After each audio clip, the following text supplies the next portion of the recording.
Don't you ever wonder how much money would save if politicians and councillors just did their basic job and dropped all the woo-woo politics? Now, you take Sydney's Northern Beaches Council. It's gone through money like nobody's business. And now residents are outraged. The council wants to hike rates by nearly 40%. That's about nearly $700 for each household. Yet this council has had money for diversity programs, money for a new climate Indigenous heritage office, money for climate change strategy, of course, which council doesn't have that, and environmental education, money for a sustainable living action plan, and more of that same tiresome. I'd be angry if I were a taxpayer too. But the higher up you go in government, it's the worse it gets. Today News, New South Wales Government, its Treasury Department, is checking projects for their gender impact before funding them, analysing how an issue might affect women, men or gender diverse people differently. Joining me are Daniel Wild, Deputy Executive Director of the Institute of Public Affairs, and Gemma Tonini, founder of GT Communications, columnist, sage, so much more. Gemma, since you're a sage, I'll start with you. This whole diversity and equality industry, does it actually do any good? I think that back in the day, it possibly did. And I want to put some context around that. I think there has always been a time where change needed a little bit of a niggle on, a little bit of a help around that. And I mean, I grew up, I'll give you an example, Andrew. When I was a much younger person, I applied for a job at the ABC as a young journalist, and the cadetship that I applied for was called an NESB cadetship, someone with a non-English speaking background. And I'm obviously half Italian. We spoke Italian at home. I'm fluent in Italian. So that, I didn't get the job, spoiler alert.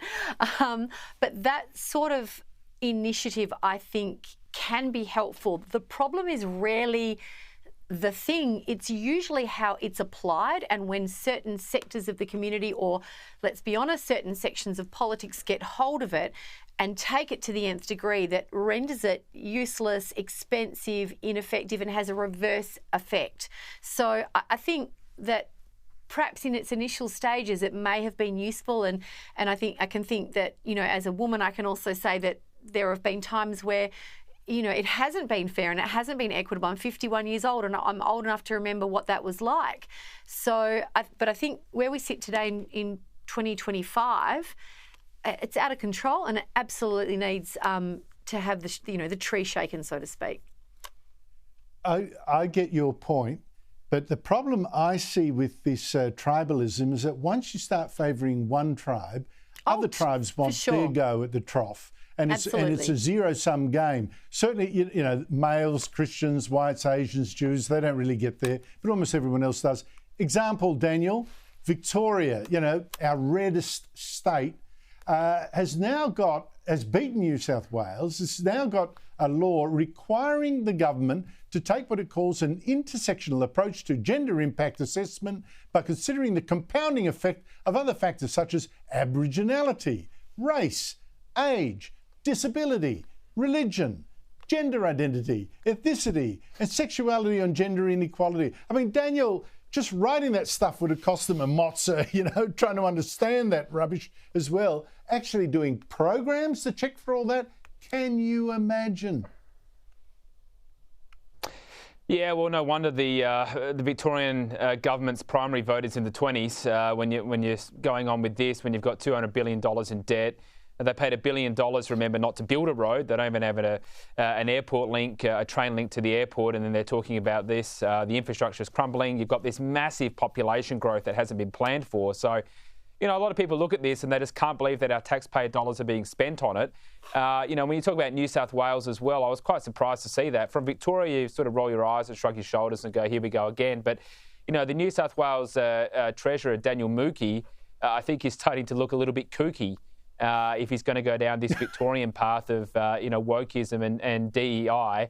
I don't know whether this is sort of the department putting the cart before the horse, as they are sometimes want to do. But, at the end of the day, the government's got to take responsibility for this. And I would have expected a lot more from the Minns government, which has been pretty sensible, it's got to be said, on a lot of economic matters. They kept the coal-fired power station going, for example. So let's see. But I just think Australians have had a gutful of this, and they just want services provided on an equal basis. It's pretty simple.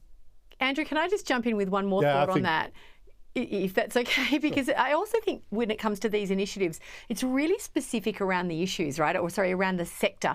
I'll give you an example. A couple of years ago, I had to have emergency surgery for a condition, and I'm lying in bed looking up at the surgeon. I wasn't interested in his gender, race, sexuality or intersectionality about anything. Was he a well-trained surgeon? Yes, he was. These initiatives tend to be imposed. I was about to say inflicted. That's not untrue. Imposed on sectors and on parts of the workforce where a person's not going to die necessarily if the person performing that operation is unqualified. It's very, very selective where these initiatives get pushed. And I must say, I've worked for two female bosses in my career, both wonderful women. I've learned a lot from both. Neither was a DEI hire. Daniel, and no this woman really wants to be one. I can tell you, no woman wants to be. No. Oh, well, I know that, Gemma. Well, they say that, but I also know, but it's like actresses who say, "Oh, I hate the way the industry doesn't hire people like me of a certain age when these are women." Started their career because they were young and pretty. So I don't know about that. A lot of women get DI hires and then say, "How dare you?" I do know some of those. Daniel, what do you make of it?